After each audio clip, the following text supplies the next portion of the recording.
Good afternoon. The noon hour is upon us, and that means it's time for Bites and Bits of History, sponsored in part by the John and Loretta Hines Foundation. So good to see all of you here on a less than ideal day. What can I say? It's cold outside, a little cold here, but it's better than last month. Those of you who were here last month will tell me that. But my name is Bill Lawson. I'm Executive Director of Mahoning Valley Historical Society. And on behalf of all our members, board members, and staff and volunteers, we welcome you to Tyler History Center and hope you enjoy today's program. As far as upcoming events are concerned, Saturday is a big day for our organization, cooking tables and cocktails, but we are sold out, so if you don't have tickets, we'll try again next year. We opened a new exhibit this past week called Making an Impact, and it highlights local Black history and some of the people who have excelled in this community and in some cases nationally in our history. And that is in the second floor hallway gallery of the Arms Family Museum at 648 Wick Avenue.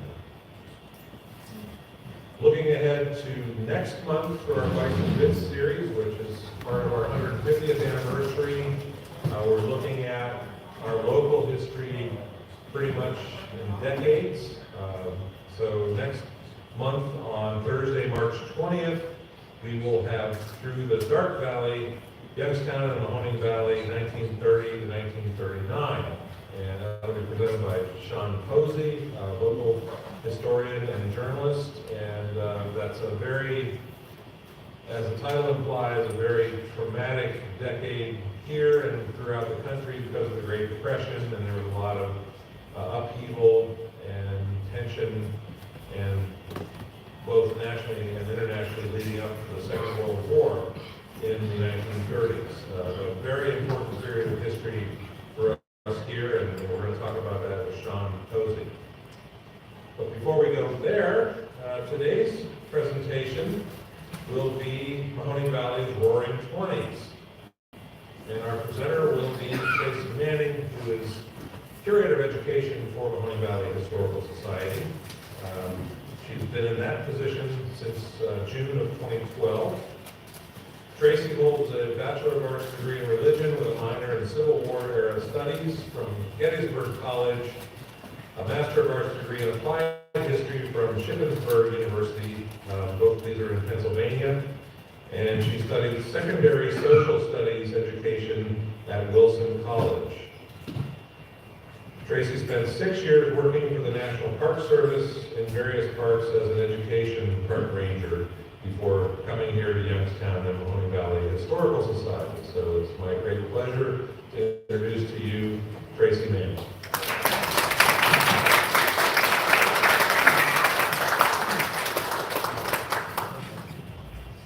All right, thanks everyone. We're working on the audio. I know we don't have a lot of sound happening over here.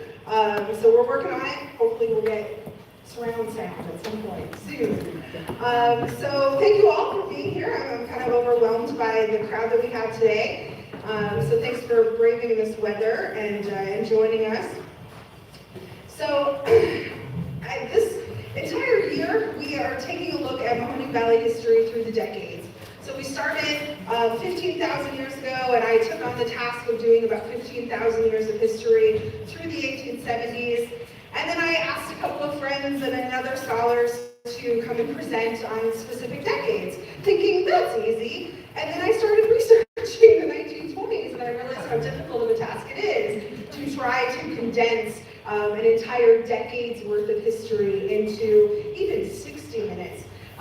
So today's presentation has taken a lot of different turns, but we're mostly going to be looking today at some photographs from the collection we have here at the Historical Society, a couple of events that happen around here, some statistics, but for the most part I want to really explore some great photographs. So for right now, if you feel like you need to move to see one of the screens, good? We got on, all right. If you feel like you need to move to see one of the screens, please take a minute to do that. These are fantastic photos that I really want you to get a great look at. And we are cool to kill all the lights. If somebody could grab those for me, that would be great. Okay, so let's start with some population data. Who doesn't love looking at a census, right? All right, so this is 1920. The first column you're seeing there is the actual population, and then the second column is the population growth from the previous decade. So you see up in Warren, we've got about 27,000 people living there. In Youngstown, we're over 132,000 people, and that's just within the city limits of Youngstown. That's not the Mahoning Valley, that's not the county, that's just the city limits of Youngstown. This is looking a little bit closer at some data of, sorry, we're working on audio, my apologies. This is looking a little bit closer at some of the data of who is living here. So you can see we have native white, these are their terms in the 1920s. We have foreign-born white, and then we have Negro, which is the term we would have used for African Americans at the time. You can see here in Youngstown, we have about 70,000 guys living here, 61,000 women living here, and then you can see some of the stats across the board. So the African American population is just over 6,600 at the time, within that 132,000. By 1930, this is the growth that happens in this decade.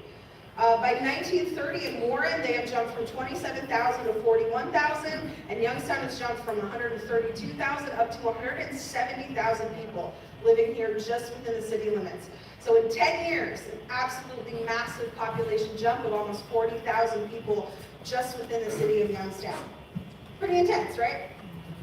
All right, so that's the last census data I'm going to put you through. Just kidding, there's more coming. All right, let's look at our first picture. So I have this little red dot, which is going to serve as my laser, so I can do it on both screens at the same time. This is a really great photo looking at the early 1920s. Some of the things we are seeing in this photo, this building right here, this is the Wick Tower, or the Wick Building. This goes back to the 19-teens, built around 1910, 13 floors. Tallest building at the time in downtown. So as I was looking through these photos, I really thought to myself, you know, there's such great detail, and we have such high resolution scans, so we're going to zoom in, and we're going to take a big look around. So here again, you get that nice close-up here of the Wick Building. You'll notice right here is where Strauss's is. It's not built yet, so we're not quite there yet. Right here is where Central Tower is eventually going to stand, so we're not quite there yet. We're going to zoom in. We've got our great streetcars happening here, some motor vehicles happening, but we still have a horse downtown. 1920. Doing some nice work there. Little zoom in here. This great horse. Some wonderful fashions at the time.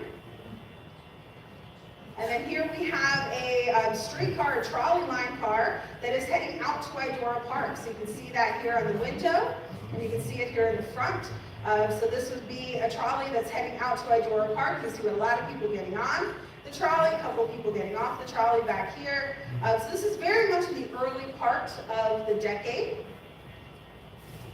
I'm going to zoom in. This is the southwestern corner of Central Square. So the Mahoning National Bank that stands here. The entrance to the Opera House would have been back here. But just a great little snapshot of life. And then this is one of my favorite photographs in our collection. Again, we're kind of looking at that southwestern corner of the square. You can see the Mahoning National Bank building here, the Todd House Hotel. The McCrory building, which still stands, of course, is standing right here, so that has also been built at this point. And there is a building being built here. Who would like to take a guess as to what building is being built there? Oh, Jess has a guess. I don't think Jess counts. Our collections manager, Jess Trickett. Who's got a guess? The Central Tower. Central Tower. So Central Tower is being built here. Yeah, go ahead. The previous picture, are you sure that's not before 1920? It doesn't show the home savings tower, which was built in 1919. So it's just, I think it's just too far back in the photo. Maybe. Yeah. Just checking. All right, so we're gonna zoom in on this picture, because I really like this picture. All right, I love these two. I don't know what they're up to, but they're up to something. We also are trying to figure out what this guy's carrying home. We've got a couple guesses. People think it's a baguette. I don't think it's a baguette. I think it might be an umbrella. Maybe it's flowers for the woman. I'm not sure. But these are those little slices of life that we get, right? All right, we're going to take a look at this side of the photograph here. That car's really zooming, probably about 15, 20 miles an hour. But you also get a nice shot here of the McCrory Bank, or the McCrory building, the Mahoning National Bank building. And then another little detail in this photo that you wouldn't see without zooming in is this work truck that's got the bed of the truck lifted up, so they're loading something out of it or pouring something out of it as they're building Central Tower. Take a look over here.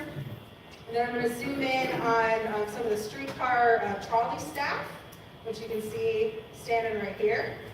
And then something I absolutely love, this is going to let you know how much of a nerd I really am. I really love these highway signs. Just great. I just think that's really great. And then the ads that we have in the Mahoning National Bank building. All right, and then this photograph is just spectacular. Honestly, I probably could have done this entire presentation just on this photograph. So this is looking at the late 1925, possibly early 1926, and we can date that for a couple of reasons. Number one, this building right here, that's Realty Tower. So that's the building that unfortunately came down several months ago. That was built and opened in 1924. So we know it's 1924 or later. Central Tower is not under construction yet. So we know that.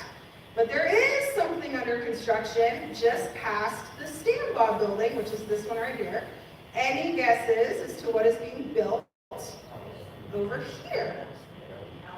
Ooh, the Palace Theater. Well done. The Keith Albee Palace Theater is being built. That opens in 1926.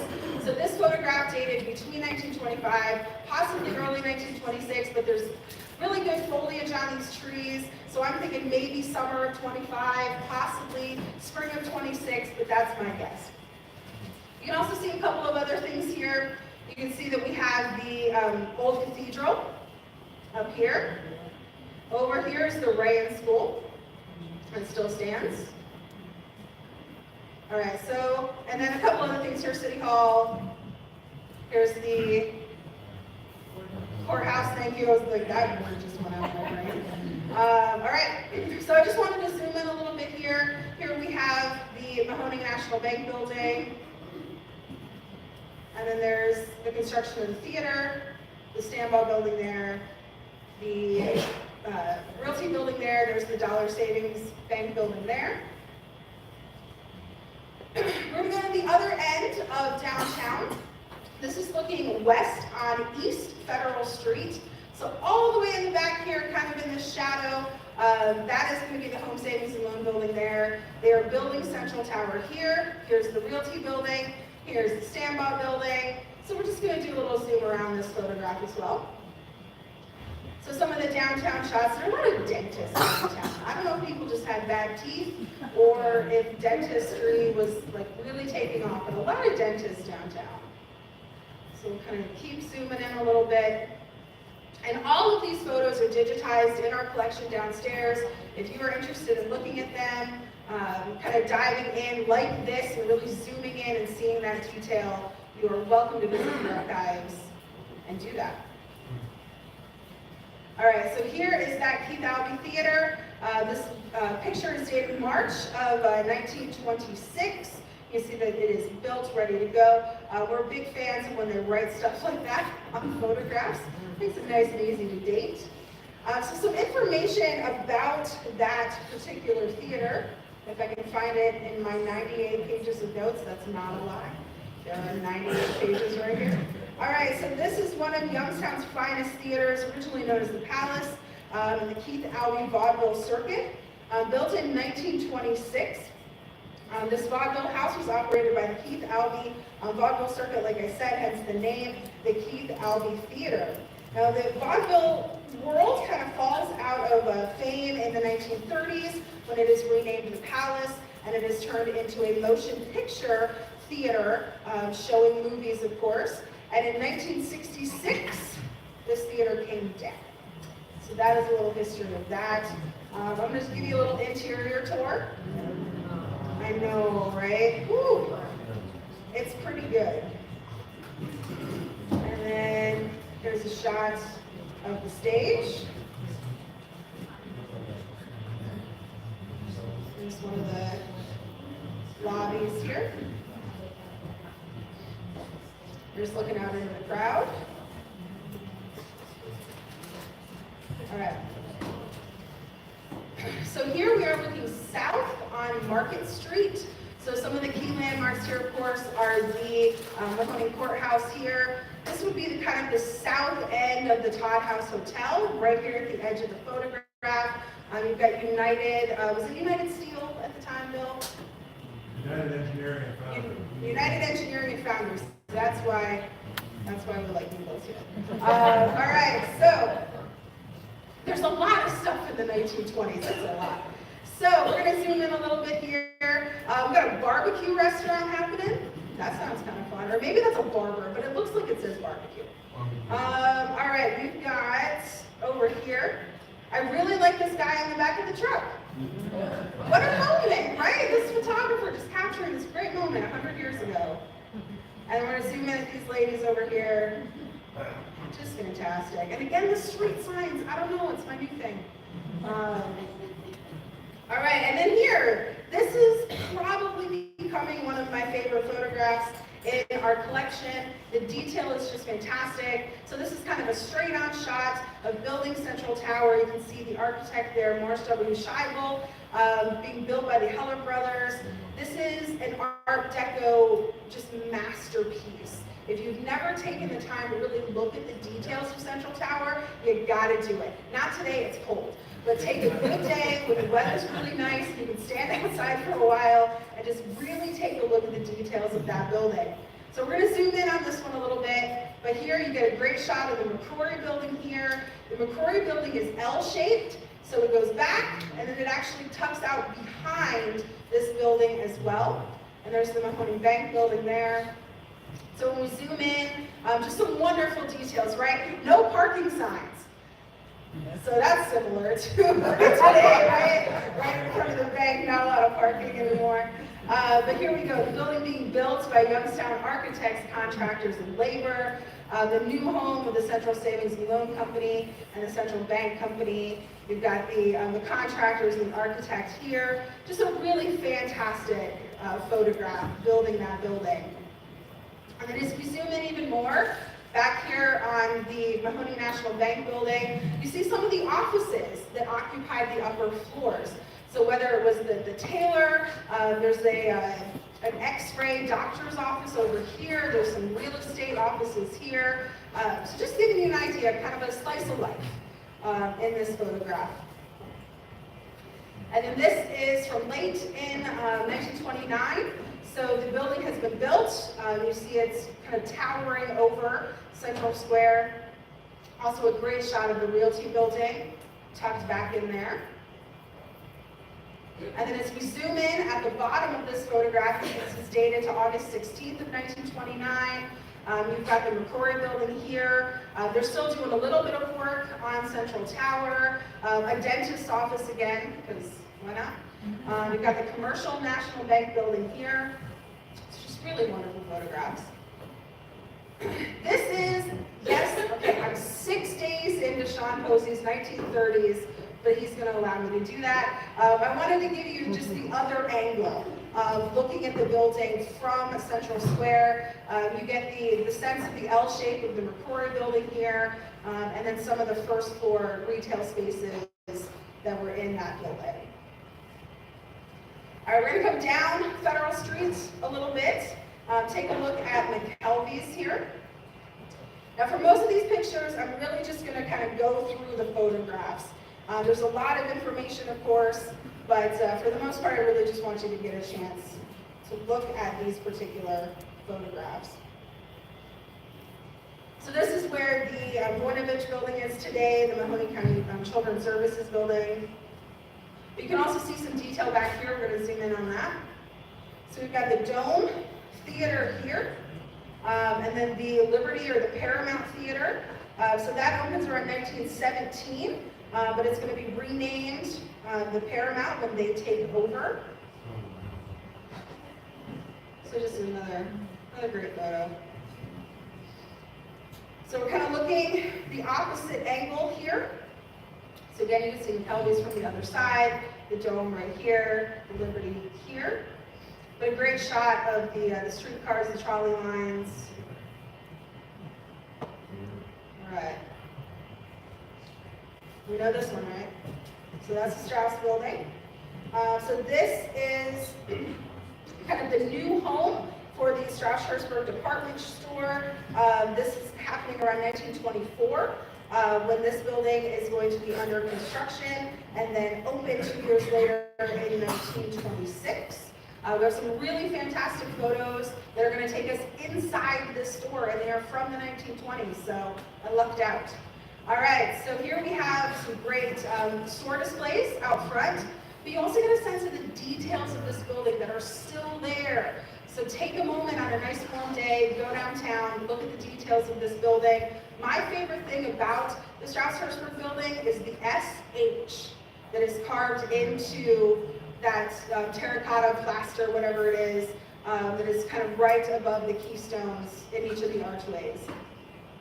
We also have some interior shots here of the windows that are kind of in the inside lobby. And then a very 1920s looking window display here with a wonderful dress. I'm not made for 1920s fashion, so I'm kind of glad I wasn't that. I don't need to draw that much attention to my hips, that's for sure. All right, and then this photograph is also from the 1920s. This is at Spring Common, so kind of right out here on the west end of downtown. So some of the things we are seeing here.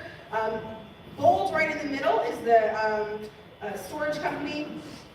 Right here, what's this building? The B&O Railroad Station. Well done. Smart crowd.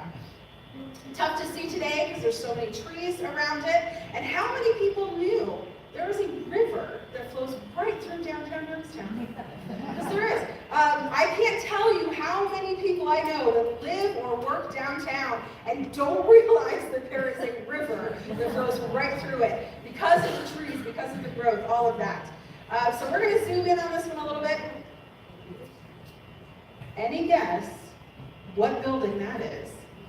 Right there in the foreground. Jess knows. Does anyone who doesn't work here know what building this is? This one? It's this one! So that is, at this point in time, this would have been the Burt building. We're going to talk about that a little bit. So that is this building. So the light that you see coming in right there, that is those skylights. Right there. Fantastic. So that's up on our rooftop up there. We'll kind of zoom in a little bit back on the photograph here. So right at Spring Common, just on the other side of the Mahoning River. Great shot of the train tracks there behind the B&O station. This is looking up Oak Hill Avenue, right here. All right, so we're going to talk a little bit about this building. So this is taking us to 1922. I know we're hopping around the decade a little bit, but this building opened in April of 1922 as Burt's new confectionery kind of headquarters. So this building was fully occupied by this confectioner named Harry Burt. I'm going to show you just a couple of pictures to give you an idea of what this building would have looked like 100 years ago, even today, 100 years ago. So on the first floor, there were restaurants, there were shopping establishments, you could get your flowers, there was a bakery, there was a candy counter, a soda fountain, multiple restaurants where you could go get a bite to eat. This is what you would have seen when you first came in the building, the candy store there. That would have been right underneath where I'm standing, down in our main gallery today. That was one of the restaurant spaces, the Arbor Garden, and then the tea cottage was back here underneath the stairs. So there's the newspaper look at it from the Youngstown Vindicator. And then that is this room. So that staircase right there is right over there. So that is this room, what it looked like 100 years ago. And we actually do have a photograph of it from the Youngstown Vindicator. So not too much has changed in here really in 100 years. The team did a really beautiful job keeping this room and the integrity of this beautiful historic building. All right, what's this one? Stand by, you guys are good. So I have no idea where I'm at in my notes. Let me flip through here. Also, the nice thing about my notes is that none of the pictures printed, so it's very tough to keep track of those right now. So I kind of have no idea where I'm at. All right, but we're gonna make this work. Here we go, I found it. All right, so this concert hall was designed for music performance and fine acoustic quality. I'm taking this straight from Stambaugh Auditorium's website. So this is a fine example of Greco-Roman architecture. It is on the National Register of Historic Places. This is going to open in December of 1926. And we actually have a scan of the original first concert that happened there. So you can see we had some musical performances here. We had a soprano soloist. The Cleveland Symphony Orchestra played. There was a tenor. And I'm not sure Rosa Poncel, I'm not sure if that was another singer or what that performance was. So the Reuben McMillan Free Library building predates the 1920s, but this is a photo from the 1920s, so I put it in here. This is the Rand School in the 1920s. Here we have the Jackson School in the 1920s. There's also a really fabulous book called Artwork of Youngstown or something like that from 1927. Very helpful. So you're welcome to take a look at that. What is this? That is Lanterman's Mill. Slightly different than today, right? So this is in the late 1920s. You'll notice that the falls, the Mill Creek itself is pretty dry at this point. The mill is in a pretty decent amount of disrepair at this point before it is going to be renovated. This is a group over at Bear's Den. They are at the Bear's Den swimming pool, which of course was a natural swimming pool. This is from the Youngstown Vindicator, July of 1929. So this is it's a pretty rough photograph, but I will say the newspapers from the 1920s are the absolute worst. The paper that was used then just shatters, so a lot of the digital scans online are almost illegible. You can't read them. Even the microfilm is often just in really bad shape because it could not be scanned well. The paper was just awful. So Vindicator research in the 1920s is really hit or miss, which for me is a big bummer because I love looking at historic newspapers. So I have a couple of headlines to show you. This is from February 3rd of 1920. You'll notice we are still fighting that 1918 flu epidemic. So they were putting out $25,000 to help that. We're 2 years in to the flu epidemic at this point. This was a headline that I saw, a man dies in fire and 10 are rescued. This is a really horrible event that happened later in 1920 at the West Avenue Hotel. Just a really horrific fire that ended up taking several lives. So just trying to grab a couple of headlines for you. Not that any of us would want ice cream today, though I do like ice cream when it's cold outside. So the Isley Seaside Special was something you could go get. This is from July of, I believe, 1926. This particular advertisement, just a great little ad there. So one of the bigger things that the 1920s is really known for is, of course, Prohibition. So I'm going to give you a little bit of background on Prohibition here. Now, federally, the 18th Amendment takes effect in 1920, but Youngstown and Mahoning County had actually tried to go dry prior to that. There was a failed attempt in 1917, but then ultimately They will go dry around 1919, specifically in the city, and then it spreads to the county. So the restaurants, the taverns, the bars, the grills, they all have to really turn their focus away from alcohol. So we see kind of a big rise in like soda fountain shops and things like that. But what happens to the alcohol? It goes underground, right? So there are tons of speakeasies. You can still find alcohol if you want it. But then headlines like this we're going to see throughout the next decade until the 1930s when the 18th Amendment is repealed. So there are a lot of raids that happen, and there's a lot of conflict between the wets and the dries, which is just fantastic naming, the wets and the dries. So prohibition is probably something we could do an entire presentation about, but I didn't want that to be the sole focus of this. But ultimately, I will give you a couple of stats. I believe, if I can find the right notes here, it's a little dark up here too, but I'm finding it. All right.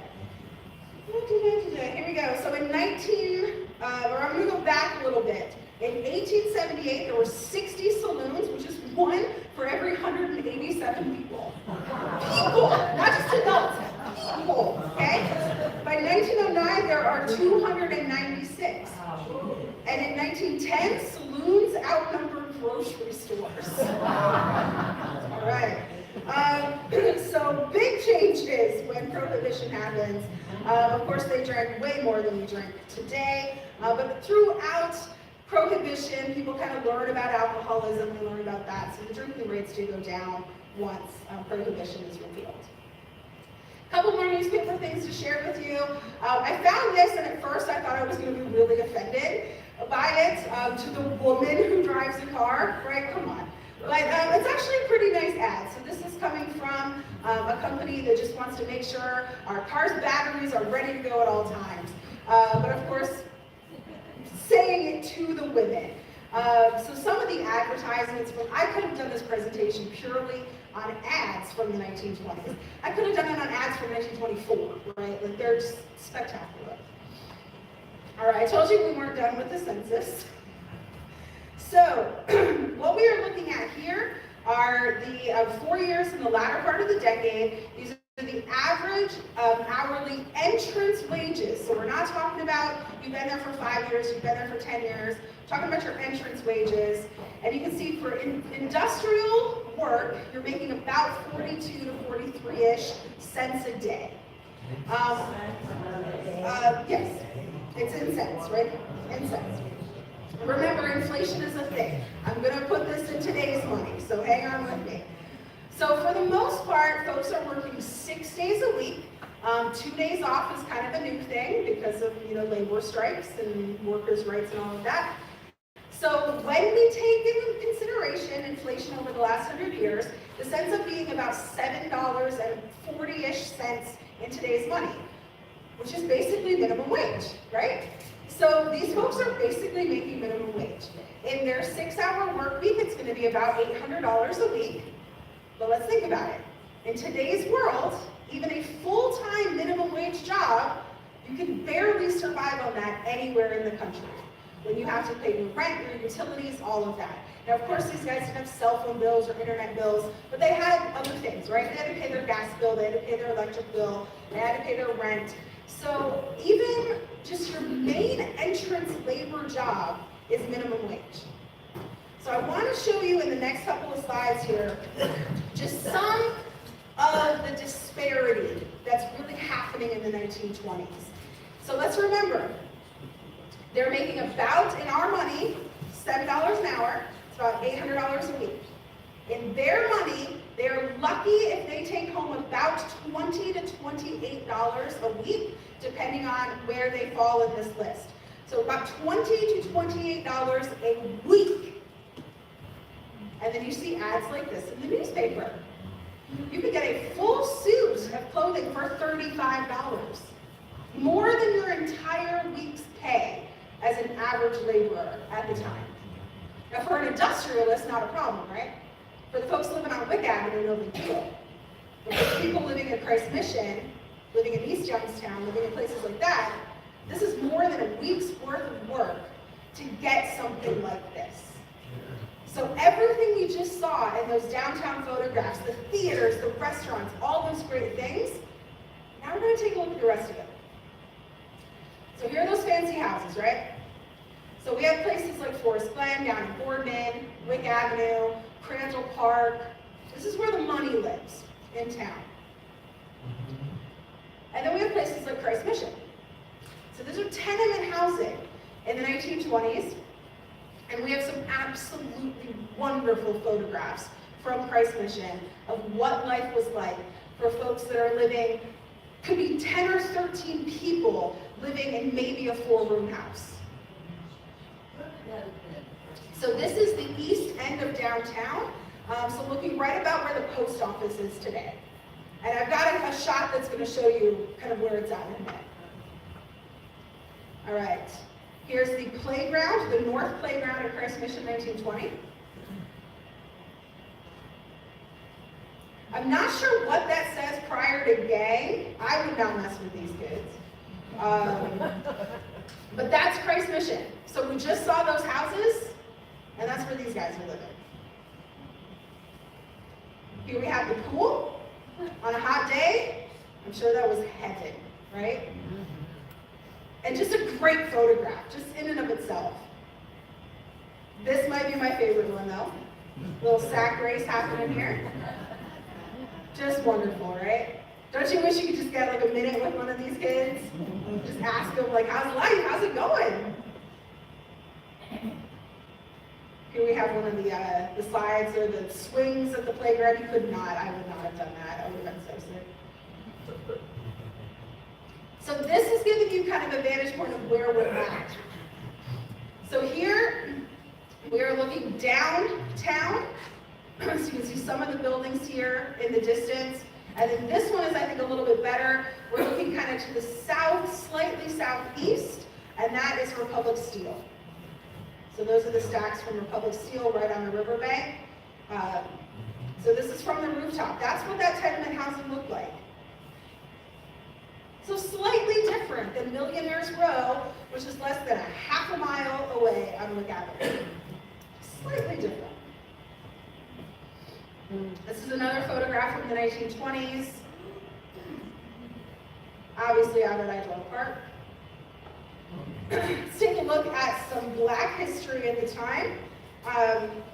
So in the early part of the 1920s, there were just over 6,000 African Americans living here. And then by the end of the decade, that absolutely just blows up to over 14,000. And this is happening in the Great Migration.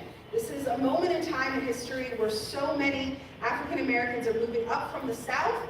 They are coming here for jobs, they're coming here for better economic opportunities, but they are not finding the kind of peaceful homes that they thought they were going to find. So they really had to make that themselves.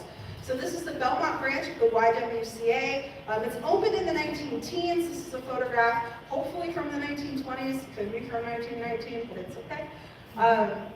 But the Belmont branch here will ultimately become an affiliate of the downtown YWCA. They had a cafeteria.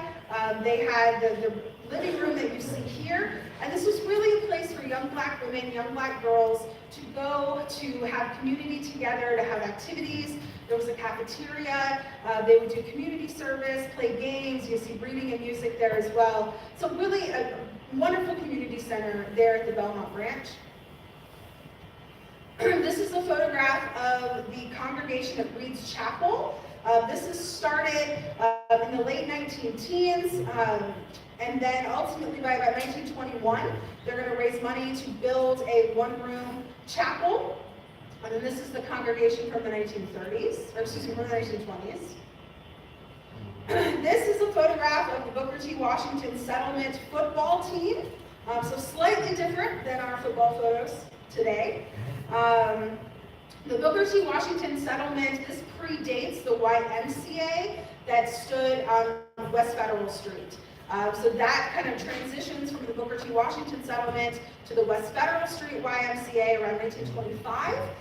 So this was an organization for young Black men to kind of have the same things that the young Black women would have had at the YWCA, the Belmont branch. So community service, activities, sports teams like this, and this is that football team from the early part of the 1920s, before it became the YMCA affiliate.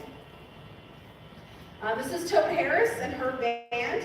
Louise Allen Harris is her name. And this is kind of taking the Harlem Renaissance out of New York. It's taking the movement of jazz music from kind of this underground and into the mainstream, where jazz really was becoming something that a lot of people loved. She was an incredible artist with everything that we know about her, but ultimately she moves out to Chicago around 1926. All right, we have some folks in this picture. I talk about these two a lot. We know quite a bit about them. Well, we have Fletcher Armstrong. He was born in North Carolina. Comes to Youngstown around 1915 from Cleveland, and he's going to open a haberdashery, which is arguably the best name that you can name a store, is a haberdashery. They're not going to really sell like food and things like that. It's more clothing, hats, shoes, accessories, those sorts of things. And he was the first Black business owner in the city of Youngstown, owning this business here with his wife Maggie, who you also see on the screen. The two of them ultimately will have to shut this store down following some Klan activity, some anti-Black activity that happens in the area, but they don't let that stop them. They were going to move their focus up to their home on Belmont Avenue. Maggie will open a beauty school. She also manufactures her own beauty products. She is heavily involved in local civic communities.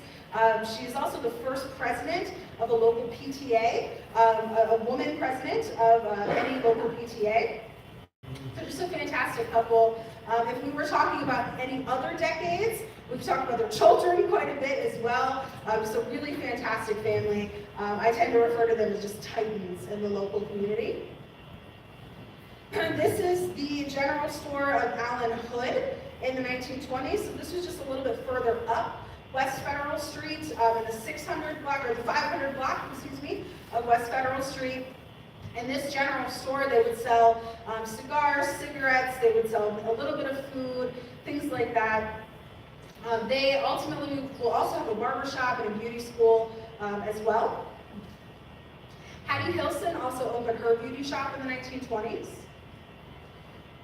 So one of the events from the 1920s that a lot of people know about, especially just coming out of 2024 and the 100th anniversary of this, is the Klan activity that happens in Niles.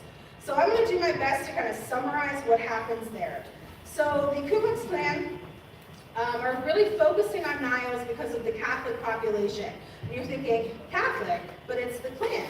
So the Catholic, so I try to refer to the KKK as really inclusive in who they hated. They kind of hated everyone. So if you weren't like white, cisgender, Protestant, and like had been here for a couple of generations, you were out. So the Klan just kind of hated everyone that wasn't what they thought should have been American at the time. So whether you were Catholic, if you were Black, if you were any type of immigrant, anything like that. So there's a massive Catholic population in Niles, and the Klan is going to focus some attention there.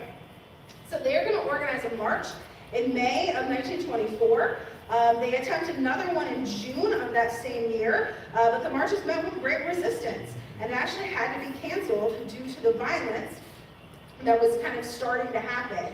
The Klan reschedules this march for November 1st of that year. They even get a permit approved from the mayor of Niles. But there's this anti-Klan group known as the Knights of the Flaming Circle, and they promised their own parade, and they were going to bring 10,000 people to it. On October 29th of that year, the mayor's house is actually bombed because of his refusal to revoke the Klan's permit. Tensions continue to grow and grow and grow. This gets national attention. There's newspaper headlines like this that you're seeing all over for months, right? After the first parade, the second parade, the canceled parades, and so on.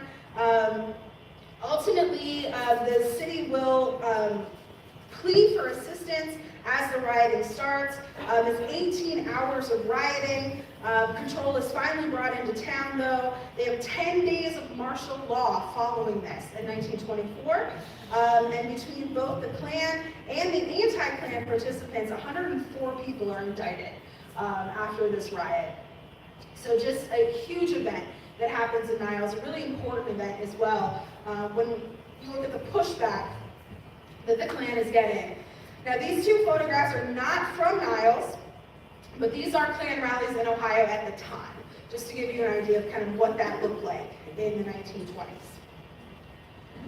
This is another headline. This is in October of 1924, so you see the mayor there kind of hoping to get some help, but the state government is denying any sort of state National Guard, militia, anything like that. All right, we're gonna, a couple more things. How are we doing on time, by the way? 15 minutes. Oh, wow, I'm blowing through this. Okay, all right, so this is the Anshan Temple, which opened in 1923. Rabbi Benjamin Birnbaum was the first rabbi there. This article is kind of an interesting one from the Youngstown Vindicator. This is actually looking back at the start of the Council of Jewish Women that celebrated their silver anniversary. So they're going back to the late 1890s when they were founded, and they are a civic organization of women and really just trying to improve society, right? And that could have been its own presentation. Civic groups of the 1920s and some of the other organizations that existed at the time. All right, so my last slide, shockingly, there are 90 slides in this presentation, by the way, and I have no idea how I'm doing this well on time. So this is a really great headline, right? We are in 1928. The senator warns Wall Street about the dangers of a big crash. Did anyone listen? No. So in 1928, of course, and then heading into 1929 with the massive stock market crash, there are going to be a lot of things in Youngstown that do not survive the stock market crash. We are going to see a massive decline in steel industry output because no one's building anything, right? So jobs are going to be lost. A lot of banks are going to close and not survive the Great Depression. Central Tower that was just built that year, the Central Savings and Trust Company, does not survive the Great Depression. They barely move into their massive building before that company goes under. Fortunately, we still have the building, right? But we don't have the company anymore. So with that, I'm going to leave it here for Sean Posey to pick up in 1930, and that is going to be on March 20th. So please come back for Sean's great presentation about the 1930s. And somehow, we have time for questions. So does anyone have any questions?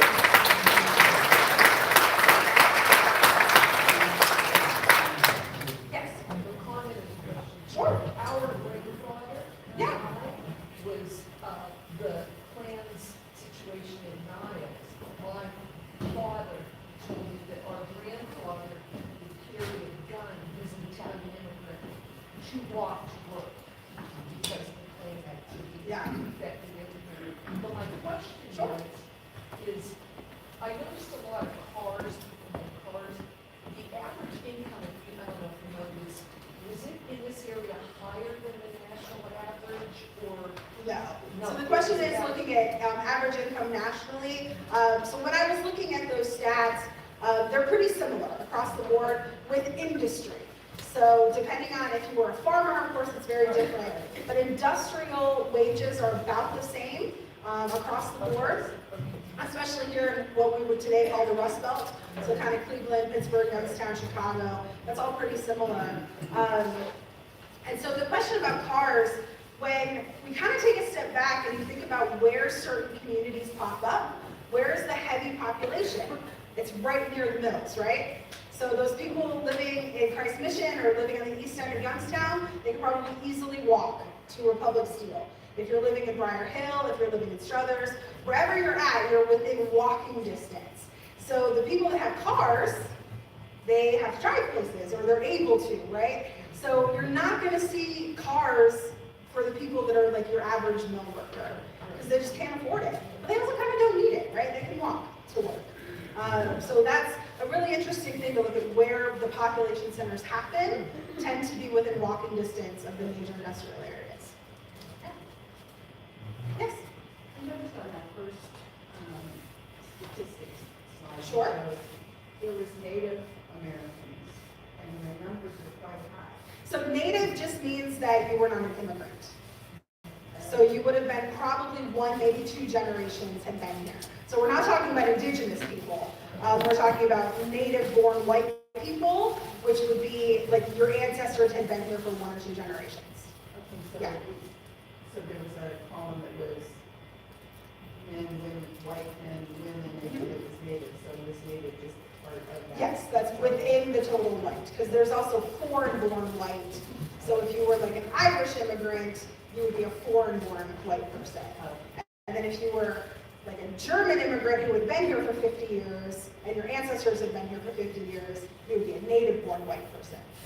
So not indigenous people. That's how they would refer to that. Yeah. Any other questions? Yes, please. My son lives in Chicago, and he went into a little shop, and found for me a token that you could have used to ride the cable cars. Oh, nice. It's really cool. Yeah. So just a little cable car token. That's interesting. Yeah. And then any other questions? Yes. On that, was there a company that owned the trolley car? Yes, so there were trolley car companies that would own the different lines, and that's actually how something like Idora Park gets started. So originally known as Terminal Park, it was the last park on the, or last stop on the line. So they would want people to take the trolley line the whole way out there. So yeah, there were different bus companies, there were trolley car companies that operated around town. Yeah. Yes. My next door neighbor, she was in her 90s, and we live on Newton Boulevard. And once she always said that where Newton Boulevard meets Mahoning, there, that's where the trolleys would circle around and go back downtown. So she was the last. Yeah. Yeah. I remember that. Oh yeah, I mean the trolleys would head out kind of into the reaches outside of Youngstown, come right back downtown. People would hop on board, come into town. Yeah. Any other questions? Yes. When did they convert from the trolleys on rails to the buses that still operated on electricity? I have no idea. So the question is, when did they convert from trolleys on rails to the buses that use like the upper rail system? Unfortunately, Bill Lawson had to step out. That is what we call a Bill Lawson question. So I will have to ask Bill and get back to you, because I really don't know when that happens. Yeah. Yeah, they're still on rails, but it's a different system with the buses, yeah. All right, well, please come back on March 20th for Sean Posey. He's going to pick us up in the 1930s. He is a wonderful speaker. Thank you all so much. Stay warm. Have a safe trip home. Thank you so much.